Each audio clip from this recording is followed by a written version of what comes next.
AM 630. WMAL. Good morning. It's 7:07 on WMAL, where Washington comes to talk. Brian Wilson, Larry O'Connor.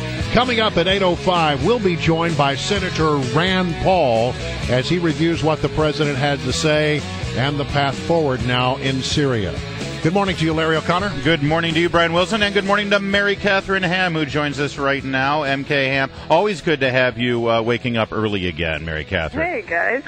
Hey, listen, there's so much we want to talk to you about, but I first want to talk about the 9/11 Heroes Run. Today, of course, is the anniversary of September 11th, 2001, and you are very much involved in the 9/11 Heroes Run. Talk to me about the run that you're participating in locally, and also, are you even in running shape already? That's pretty impressive. I wouldn't call it running shape, but I'm going to run sort of slowly with a stroller. So the 9/11 Heroes Run is a project of the Travis Manion Foundation, which is a military charity that helps vets and families of the fallen, and basically, the idea is we all get out, we do a 5K together to remember and to honor those that we've lost since 9/11, both military and first responders, and you get to meet a bunch of those people who work in your community, because a lot of military and first responders will come out and run with us, including you'll get firemen in full regalia running with us, and it's really just inspiring and fun, and we've got one in Arlington this Saturday in Crystal City, and there's an after party at Crystal City Sports Pub. Cool. So if you go to 911heroesrun.com, you can just sign up there. That sounds great. Listen, I'm out of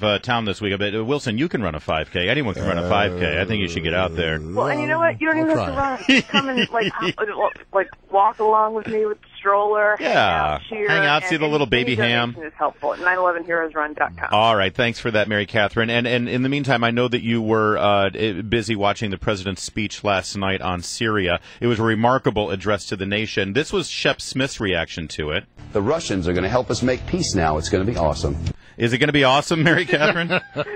That's about my estimate of the situation as well. I mean, when we were people doing the preview for the speech, and I was like, I don't think the president knows what he's going to say when he comes out. I mean, I've been saying all week that it's a good thing we are in the Twitter and Internet age, because none of these Syria policies actually would have made it to the morning paper without change. Like, it's been amazing and sort of befuddling. And so I think at the end of the speech last night, especially if you've been paying any attention, you were like, what was the point of that? Exactly. It was a punt. It was a punt. That's all it was. And why stop the world at prime time and make sure and let everybody know and the world know that you're really not going to do anything? Well, and it was because he said he was going to do an address on Tuesday. It's just like with the red line. The reason that we had to get in this situation in the first place, because he said the red line comment. It's all pretty much dictated by the political situation he's creating for himself. Yeah. And that's not what it should be dictated. Well, as you look at what the president had to say, and you're right, these rapidly changing developments, and literally it goes from minute to minute. You don't really know what's going on with this particular story.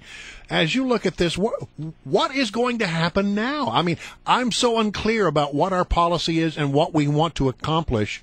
I'm very confused by it all.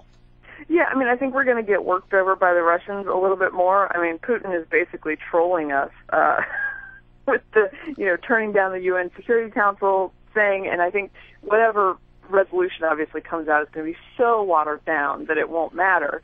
And the whole thing has just made us look like we have no leverage at all. We have no power, and to pretend as if we got this big win because Putin wants to go to the Security Council now is just silly. Well, and meanwhile, the new report now Putin is arming Iran with some of his new missiles. This is the latest story this morning. The very next day, it's obviously a slap in the face. It's ridiculous, and I would heed perhaps one Mitt Romney's words when he said that perhaps Russia was our greatest global adversary, and he was mocked. He was mocked for that. Yes. Hey, Mary Katharine, one thing we noticed last night was the president kept talking about how this wasn't going to be a pinprick, the military strike. And, of course, 2 days before that, Secretary of State John Kerry said that our strike was going to be unbelievably small. So we've figured out exactly what to call the pending military strike on Syria. Unbelievably small pinpricks. What do you think? It sounds scary. I mean, I think that our allies will be confident in us, and our enemies will flee from us. as long as we're engaged in unbelievably small pinpricks. I mean, like I said, once again, they're hemmed in by politics here. They know that the country is war weary, that they're not sold on this action, mostly because nobody has sold them on it. And so they have to say, well, we're going to do it because we painted ourselves into a corner, but we're also going to assure you that what we're going to do means nothing. It's so silly. Let me change directions. It costs a bunch of money. I'm sorry, I didn't mean to interrupt you. Let me change directions here, if I could, because there was something that happened pretty interesting in Colorado last night. A couple of Democrats were recalled. One of them was the president of the Senate, and it all has to do with earlier positions they took on gun control. Yep, first recalls in Colorado history.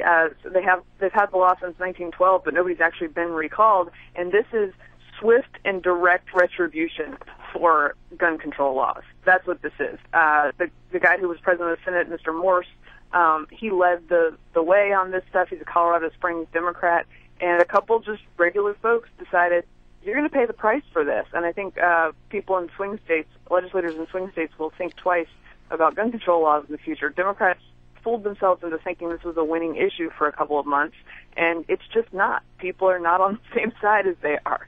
So what is the lesson that you draw from this? Well, Michael Bloomberg dumped a bunch of money on this, about 6 times what conservatives spent in Colorado trying to recall these folks, and he lost. So when you're coming into a state, it's not about the NRA. The left fools themselves into thinking like this is just another lobbying group, the big, mean NRA. The NRA is made up of millions of real Americans, and they are willing to get out and work for this issue. And on the other side, you just don't have the same energy, and you will go down if you go against your constituents in this area. But Mary Katharine, is this a good advance, though, for our democracy where people rise up and start recalling their politicians the second they do something they don't like? I mean, I didn't think it was a good idea to recall Scott Walker, even though that failed. It drained a lot of energy. It's like, listen, we elect someone to do a job. If we don't like the job, then we'll vote him out next time we get a chance. Right. Yeah. I mean, I have concerns about that. And frankly, it's one of those situations where you feel like the left just ramps things up, and then you have to respond in kind, and you wonder, should I be responding in kind? In this case, they have the law available to them. If the citizens of the state wanted to decide, hey, this recall was stupid, which is what they decided in Wisconsin, they would have voted to keep these guys in, and they didn't. I do think other states will think very carefully about their own recall laws and whether they want to instate some in the future. And we'll see if that ramps up. But I have concerns, too, about the constant political process and never getting a break from this. All right. Mary Katharine Ham, editor-at-large at hotair.com. Of course, old friend of this show and a new mom. You can hang out with her at the 9/11 Heroes Run this Saturday the 14th at 8:30. Yep. And don't forget, Mary Katharine. Unbelievably small pinpricks. I don't know whether to laugh or cry. Come hang out with me, 911heroesrun.com. Sign up today. Thank you, guys. You know how we roll on mornings on the mall. It's tragic, it's annoying, and yet we got to giggle at it sometimes. We're trying to have fun. All right, Mary Katharine, good